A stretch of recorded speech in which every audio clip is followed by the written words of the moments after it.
This video is meant to help you identify your soap chemicals easily. So this is part 1. We have soda ash. Soda ash, we have two types. We have the dense and then the light.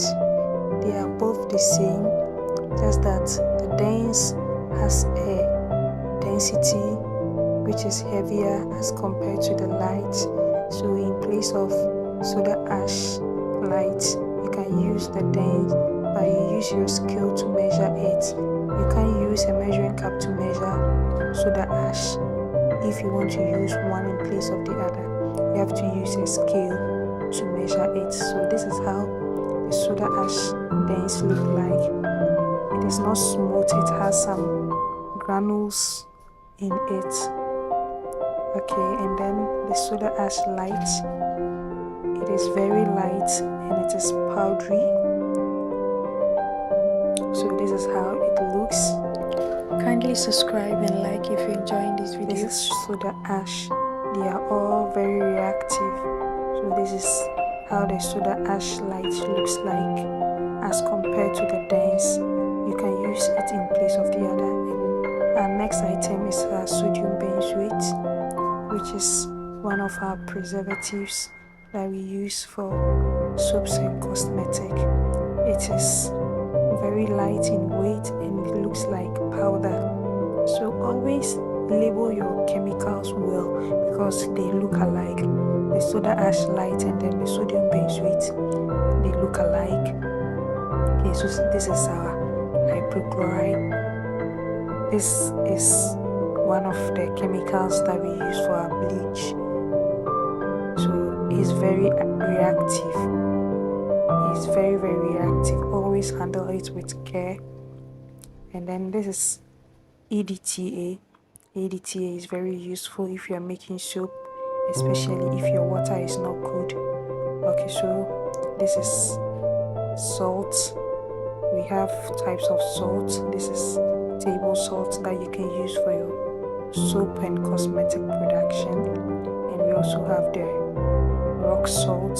You can replace these two in any production, just that you have to measure it well with a scale. This is caustic soda, very reactive. You have to handle it with care.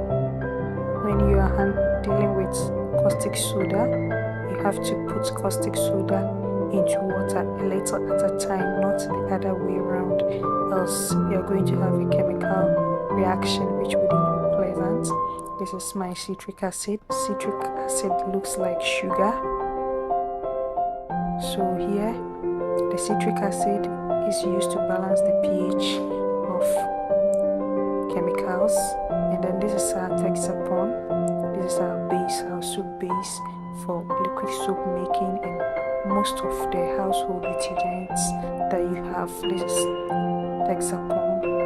This is the base that we use for our washing powder, our shower gels, our liquid soap, and so many things. Even our Dettol, we use this as our base. It's very soapy and foamy. So we have this. We have the softener. The softener is used in our hair conditioner and it is also used in our fabric conditioner. It is very crystal clear like water, but when you should pour it, it looks much more thicker than water. So this is how it looks like. It's very transparent. And then this is how it looks like. So we have pearls. This is our pearlizer or our pearls.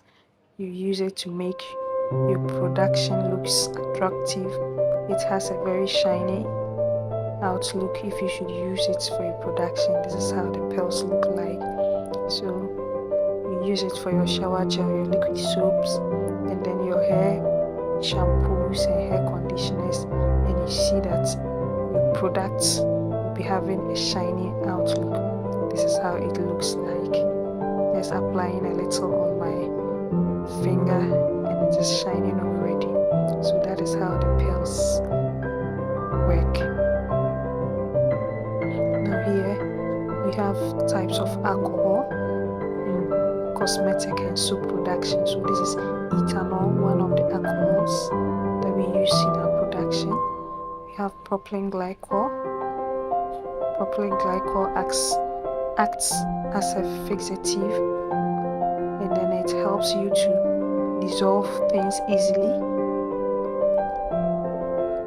So here, this is how propylene glycol looks like. It is transparent, but it is not as light as you have water. Propylene glycol has so many uses. We use it in our cosmetics. We use it in our perfumes when you're making body perfume. And then here we have our silicate. Silicate is very heavy in weight, so if you have to use silicate, it's better that you measure it on a measuring scale. It is a hardener that is used in bar soaps. Kindly watch out for part 2 of this video.